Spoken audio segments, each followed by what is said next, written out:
Don't you sometimes look at a person and think, how is that person so productive and how does he never get late to any of his submissions or never even forgets about a task? And no matter how much we try to be like that person, we always somehow mess up our submissions or sometimes get late or sometimes even forget a task that we have.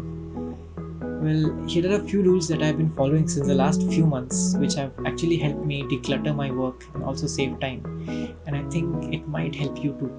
It's ironic that we always complain that we're wasting our time, but when we actually have a task, most of the times we postpone it.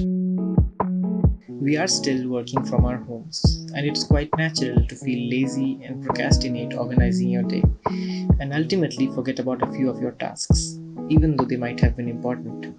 This leads to an avalanche when we have to face the consequences and realize that we should have taken a little more care of them. Having no system or time bounds for the tasks that we have throughout the day also affect our personal development, as these tasks tend to occupy our whole day, and after completing all of these, we are not left with any time or peace of mind to pursue the things that interest us and we are actually passionate about. You see, the human brain is wired to prioritize tasks only when we like what we are doing, or it gives us any form of instant satisfaction. This is why we show so much interest and energy when we're playing a sport, all while searching for coupons before ordering pizza. It also happens when we fear that delaying a task will put us in trouble. Remember when you turned into a Mr. Productive a night before your deadline? Or when you decided to clean your table only after you lost your office ID? For any work apart from this, our mind just throws it away to a stack for the future, hoping that one day we will have enough time to complete it. Maybe next month, or maybe next year.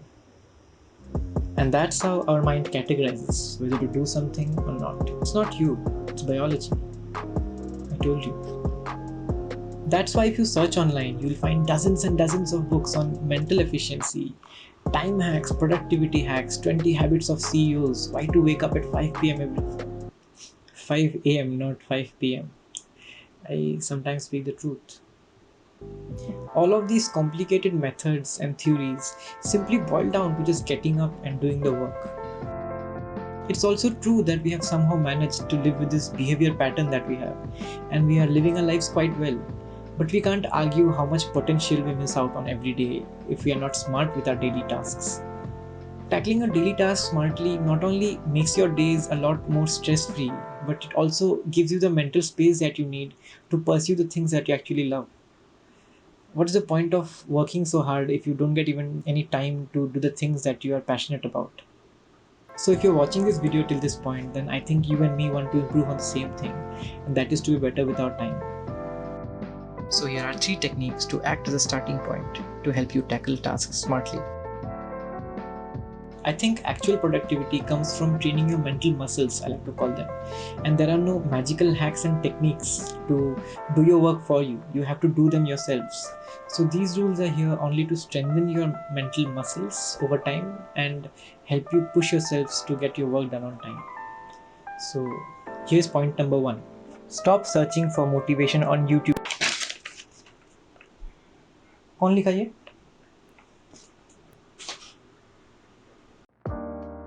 So, in the 1980s, a man named Francisco Cirillo created a time management technique.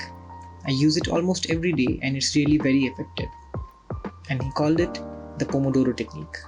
So, this is basically a timer which you set for 25 minutes and work till the timer goes off. Then you take a 5-minute break and start over with another 25-minute session. Our mind becomes very aggressive with its focus when it sees deadlines coming close very fast, and this method triggers exactly that part of the mind. So it forces us to focus in a very short span of time, and that 20-25 minutes that we sit for, they pass away like a breeze. You'll realize that once you start the timer and sit down to work, you'll probably be sitting there long after the timer ends. One small mental hack for professional, national level Oscar nominee procrastinators like me is the 2-minute rule. So if you are in a poor condition like me and your natural instinct whenever a small task comes your way is that I'll do it later, then this rule will really help you. I promise. The rule says if you come across something that needs to be done, stop and ask yourselves if you can do it in the next 2 minutes. If you can, then do it right away. It sounds easy, but it's actually not that easy. It requires you to get up and do it, which is the tough part. But it helps us to get rid of answering the question if we should do it now or not. Just asking yourself if it can be done in the next 2 minutes takes care of all of that. Once you start practicing this, you'll slowly realize how many tasks we pile up, which would have taken just a few minutes of our time. These are things that can easily be taken care of and forgotten, but the human mind, which is the highest form of intelligence, for some weird reason it decides that we should do it later. So from now on, keep this question in your mind, and whenever you come across a small task, ask yourself if I can do this in 2 minutes, and if you can, then do it then and there. Small tasks like putting out the clothes to dry, sorting out your cables, or cleaning all your tables.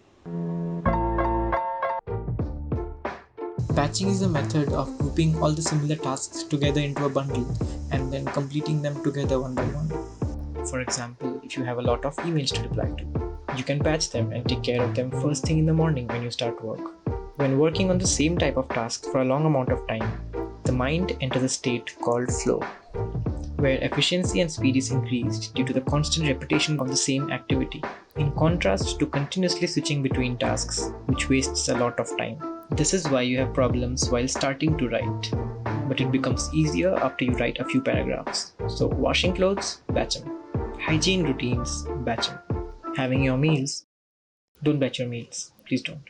It is not possible to use batching everywhere, but then it's a good step to analyze all the tasks that we have in our day or in the whole week and bundle them into groups and complete them one by one.